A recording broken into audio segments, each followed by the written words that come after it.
Hey, Magnus here, and today I wanted to talk about the Panasonic GH5's new firmware update to improve, amongst other things, better autofocus. Check it out.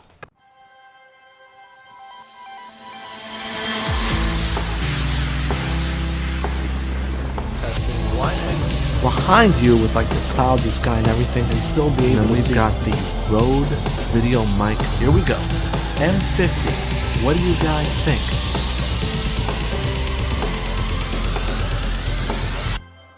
Okay, so if you're new to my channel, I like to talk about cameras, the tech involved, a couple of hacks, tricks, new cameras, and the likes. So if you're new to my channel, please consider subscribing if you want to keep up to date to my latest commentary on the camera business. And this time we're talking about this love-hate relationship I've got with the Panasonic GH5.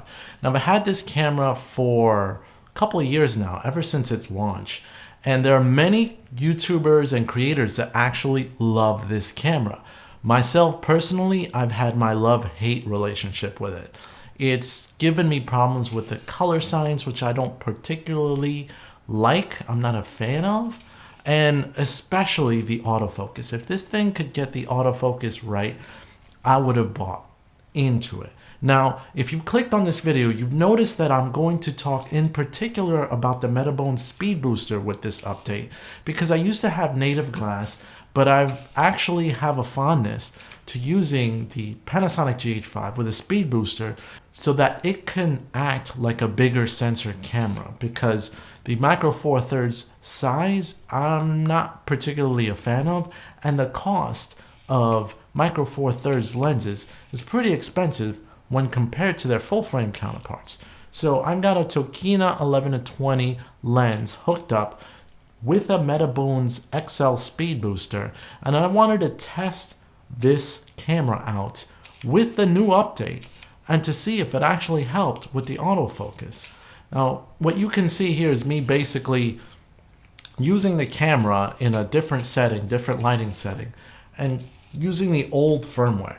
Now, with the old firmware, I was trying to see if I can get this thing to autofocus correctly.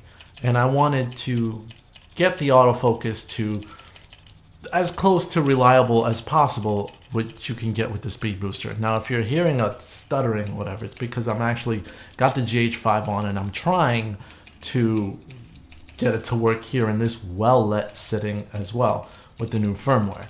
Anyway, back to the video. As I was filming, I filmed under the old conditions, but then I filmed under the new conditions.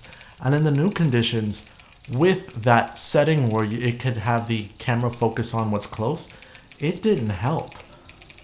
My lens it was still going crazy, constantly focusing, but basically you could still tell that the autofocus was still hunting as much as possible, even when I turned down the sensitivity settings on the GH5.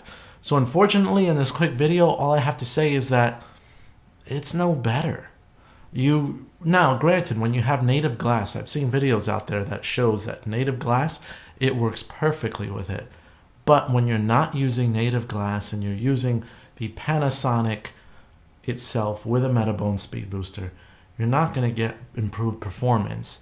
And that's quite unfortunate. So maybe I should invest in more Micro Four Thirds glass, since I've got the Panasonic GH5 and I've got the Blackmagic Pocket Cinema Camera 4K, which use the same type of lenses. So why not, right? Anyway, let me know what you guys think in the comments down below. Would you use it with a Speedbooster, or are you using it native glass because you just want it to work? Let me know in the comments down below, and as always, like, share, and you can make my day if you subscribe today. This is Magnus, and I'm out. See you guys later. I wish you would work. Bye.